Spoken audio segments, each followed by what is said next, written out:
প্রিয় শিক্ষার্থী, কেমন আছো সবাই? আশা করি ভালো আছো। আমরা এবারে এসএসসি অর্থাৎ নবম দশম শ্রেণীর পদার্থবিজ্ঞানের দ্বিতীয় অধ্যায়ের গতি বিষয় নিয়ে আমরা আলোচনা করব। এই অধ্যায়ে আমরা গতির নিয়ে যা পড়ব, আমাদের এই ভিডিওতে থাকবে একটি টপিক, সেটা হলো স্থিতি ও গতি। এটা নিয়ে আমরা ব্যাখ্যা করব। ঠিক আছে? আচ্ছা, চলো আমরা আলোচনায় চলে যাই। এখানে দেখো, আমাদের এই পাঠে আছে স্থিতি এবং গতি। আমাদের এইখানে কি কি জানতে হবে? স্থিতি অর্থাৎ স্থিতি কাকে বলে সেটাই সংজ্ঞা আসতে পারে পরীক্ষায়। গতি কাকে বলে সেটা সংজ্ঞা আসতে পারে। আরেকটা বিষয় আসতে পারে, সেটা হলো স্থিতি আসছে স্থিতিশীল বস্তু, তো আরেকটি সংজ্ঞা আসতে হবে স্থিতিশীল বস্তু কাকে বলে বা গতিশীল বস্তু কাকে বলে সেটা আসতে পারে। অর্থাৎ এখান থেকে আমরা যা বুঝলাম, চারটা সংজ্ঞার মতো আসতে পারে। সেটা হলো স্থিতি কি, গতি কি, স্থিতিশীল বস্তু কাকে বলে, গতিশীল বস্তু কাকে বলে।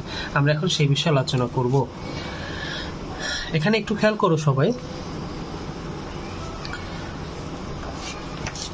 আমরা এখানে গতির যে বিষয়টি নিয়ে আলোচনা করব সেটি হলো, প্রথমে আসি গতি কাকে বলে, আর একটি হলো গতিশীল বস্তু, আর একটি স্থিতি এবং স্থিতিশীল বস্তু।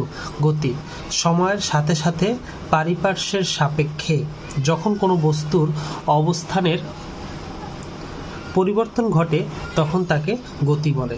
পারিপার্শ্বের সাপেক্ষে তার মানে চিন্তা করো যে সময়ের সাথে সাথে, মানে সময় অতিবাহিত হচ্ছে এবং পারিপার্শ্বের সাপেক্ষে যখন কোনো বস্তুর অবস্থান পরিবর্তন ঘটে।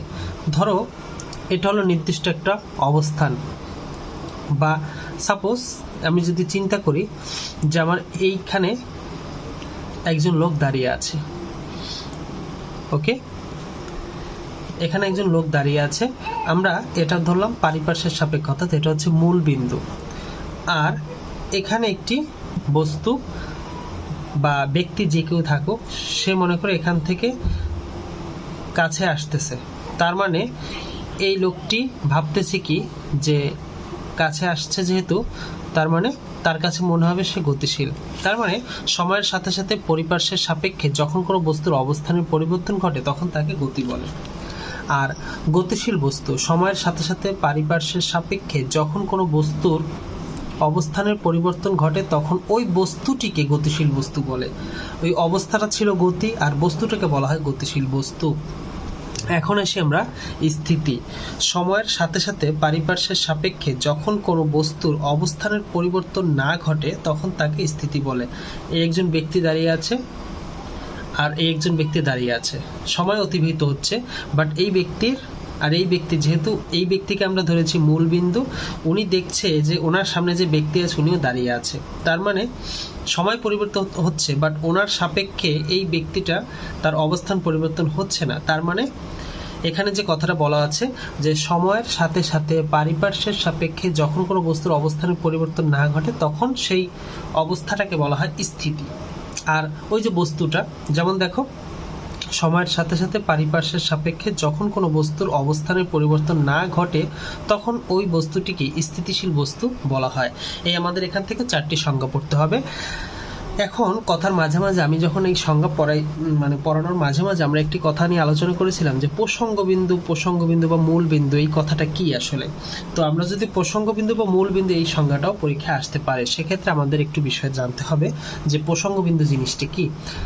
প্রসঙ্গবিন্দু বা মূলবিন্দু হলো যে বিন্দুর সাপেক্ষে আমরা অন্য কোনো বস্তুর অবস্থান নির্ণয় করে থাকি তাকে প্রসঙ্গবিন্দু বলে।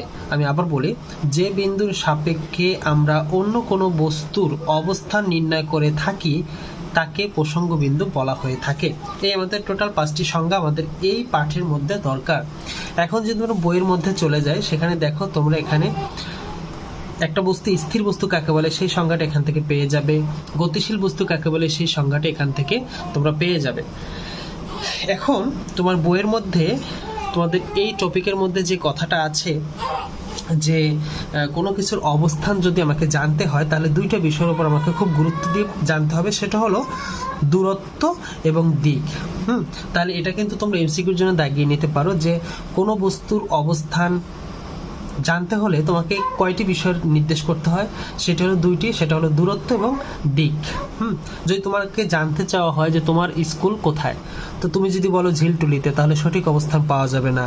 তুমি যদি বলো বাসার গেট থেকে 1 কিলোমিটার দূরে, তাহলেও সঠিক অবস্থান বোঝা যাচ্ছে না, কারণ তোমাকে কোন দিকে তা কিন্তু তুমি বলো না। তুমি যদি একদম সব শেষে বলো যে তোমার স্কুল কোথায়, তোমার স্কুলটা হচ্ছে তোমার বাসার গেট থেকে পূর্ব দিকে 1 কিলোমিটার দূরে, তার মানে এই যে 1 কিলোমিটার দূরে তুমি এটা দূরত্ব বলেছো, পূর্ব দিকে তুমি এটা দিক বলেছো, তার মানে সঠিক অবস্থান পাওয়া গেছে। এবং এই যে বাসার গেট থেকে, অর্থাৎ কোন বিন্দুর সাপেক্ষে তুমি এটা তুলনা করেছো, তুমি বাসার গেট থেকে, তাহলে এই বাসার গেট হচ্ছে এখানে মূল বিন্দু বা প্রসঙ্গ বিন্দু, আর এখানে দিক বলেছো আর একটা দূরত্ব নির্দেশ করেছো, এবং এর মাধ্যমে আমরা তোমার স্কুলের সঠিক অবস্থান জানতে পেরেছি।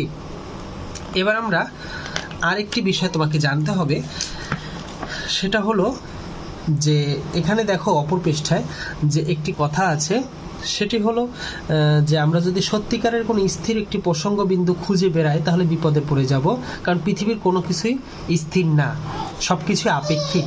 তার মানে তুমি একটা জিনিস চিন্তা করো, যেমন তোমাকে, কারণ সব কিছু এরকম কেন কথা বলা হয়েছে যে পৃথিবী মনে করো তার নিজ অক্ষের চারদিকে অনবরত ঘুরছে, তার মানে পৃথিবীর পৃষ্ঠের মধ্যে যত বস্তু আছে, পৃথিবীর অভ্যন্তরীণ যা কিছু আছে, পৃথিবী পৃষ্ঠে সব কিছু ঘুরছে।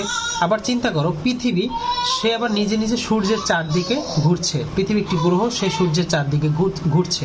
আবার সূর্য দেখো, সূর্য আমাদের গ্যালাক্সির কেন্দ্রকে ঘিরে ঘুরছে, তার মানে দেখো সব কিছুই ঘূর্ণায়মান, কোনো কিছুই স্থির না। তার মানে স্থির একদম প্রমাণ করে কোনো কিছু ভাবে কোনোদিন বলা যাবে না যে কোনো বস্তু স্থির, তার মানে কোনো কিছুই স্থির যেহেতু নয়, তার মানে আমরা একটা প্রশ্ন দেখো, অনুধাবনমূলক একটা প্রশ্ন আসতে পারে পরীক্ষায়, সেটা হলো সকল গতি আপেক্ষিক, সকল স্থিতি আপেক্ষিক, পরম নয় কোনো স্থিতি, পরম নয় কোনো গতি।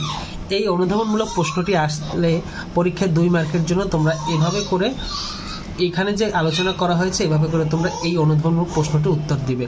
ঠিক আছে, তো আমরা বইয়ের মধ্যে প্রথম যে টপিকটি ছিল 2য় অধ্যায়, সেটা হলো স্থিতি ও গতি।